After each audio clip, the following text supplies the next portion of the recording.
Welcome to Azha food. अस्सलाम वालेकुम। आज हम बना रहे हैं बीफ का कोरमा, जो बहुत ही मज़ेदार बनेगा। जैसे कि देगी कोरमा होता है, उससे भी ज़्यादा मज़ेदार हम घर में तैयार करेंगे। वैसे ही दानेदार कोरमा होगा, और देखने में भी और जायके में भी। तो आप इस वक्त भी देख सकते हैं कितना मज़ेदार ये कोरमा बना है और दानेदार बना है। बेइंतहा मज़ेदार ये कोरमा बनाने की जो ट्रिक है, बहुत ही आसान है, जो आसानी के साथ आप भी तैयार कर सकते हैं। जिनको कुछ भी नहीं आता, कोरमा ऑटोमेटिकली वैसे भी अच्छा बन जाता है। कोरमे की ख़ासियत यही है, आप किसी भी तरह से बनाएं, मगर कोरमा सबका ही अच्छा बनता है। तो इस अच्छे कोरमे की रेसिपी के साथ चलते हैं किचन में। 2 मीडियम साइज़ की प्याज ले ली हैं, जिन्हें हमने कटिंग कर लिया है। ऑयल मैंने गरम करके प्याज डाल दिए। घी और जो बीफ है, मैंने ये थोड़ा सा फ़ैट वाला लिया। जो गोश्त के अंदर फ़ैट होता है वो गोश्त है ये, और हड्डी के साथ। तो इस तरह के गोश्त के साथ आपकी पुलाव हो चाहे कोरमा हो, बहुत ही मज़ेदार बनता है। साफ़ गोश्त जो होता है बोनलेस का, कभी भी गोश्त अच्छा नहीं बनता। प्याज को हम लाल कर लेंगे हल्का सा। मसाले लिए हैं, धनिया पाउडर है मेरे पास, और लाल मिर्च और हल्दी। तो प्याज हमारी ब्राउन हो गई। चमचा आखिर में आप चलाते रहें, इससे बहुत क्रिस्पी सी बनती है। तो गरम ऑयल के अंदर हमने डाल दिया है गोश्त, और अदरक लहसुन डाल के और गरम मसाले डाल के इसको 5 मिनट तक हम इसकी अच्छी सी भुनाई करेंगे, कि गोश्त का जो पानी है वो खुश्क हो जाए और कलर चेंज हो जाए। तकरीबन 5 मिनट लगेंगे।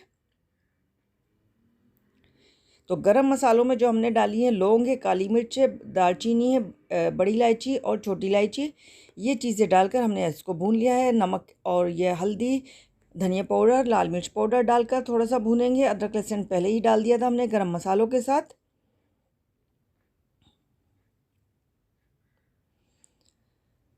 2-3 मिनट इसकी भुनाई करने के बाद अब इसमें हम इतना पानी डाल देंगे। अच्छा जी, ये देखें प्याज को मैंने कर लिया था। आप इसको अगर ज़्यादा क्रिस्पी है तो आप इसको हाथ से चूरा कर लें, वरना चॉपर की छोटी वाली डब्बी के अंदर डालकर आप इसको चॉप कर लें बग़ैर पानी के, क्योंकि दानेदार जो है कोरमा उसी वक्त बनेगा। अगर आपने पानी के साथ की तो कभी भी दानेदार कोरमा नहीं बनता।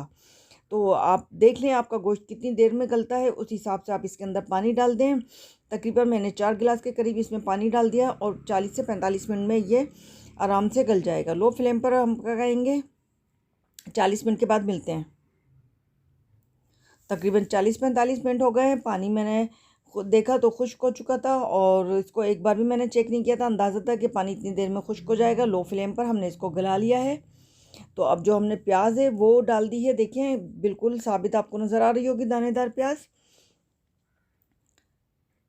और अब साथ ही डाल देंगे इसके अंदर दही। हाफ़ प्याली दही ली है, जिसे अच्छे से मैंने फेंट लिया है। इसमें लम्स नहीं होने चाहिए, और दही डालते या फ़ौरी कोई भी सालन हो या कोरमा फ़ौरी चलाएं, वरना इसके अंदर लम्स बन जाते हैं दही के।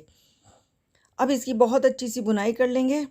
जायफल जावित्री जो अहम इंग्रेडिएंट्स है इसका, वो ले लिया हमने। देखें आप कितनी ली है मैंने। 1.5 kg जो था गोश्त था मेरे पास, और 2 मीडियम साइज़ की प्याज थी। तो अब इसको हमने ग्राइंड कर लिया है, इसको डाल देंगे। इसकी जो अब खुशबू आएगी वो एक अलग ही होगी।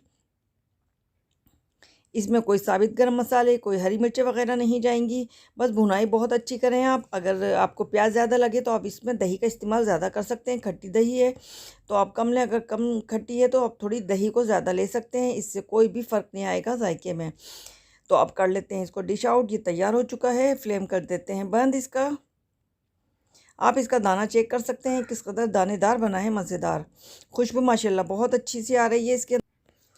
अगर आप इस रेसिपी को इसी तरह फॉलो करते हुए बनाएंगे तो आपका भी माशाल्लाह से बहुत मज़ेदार बनेगा। अगर आप ये बनाएं तो मेरे इंस्टाग्राम या फेसबुक पर इसको ज़रूर है ना शेयर करें।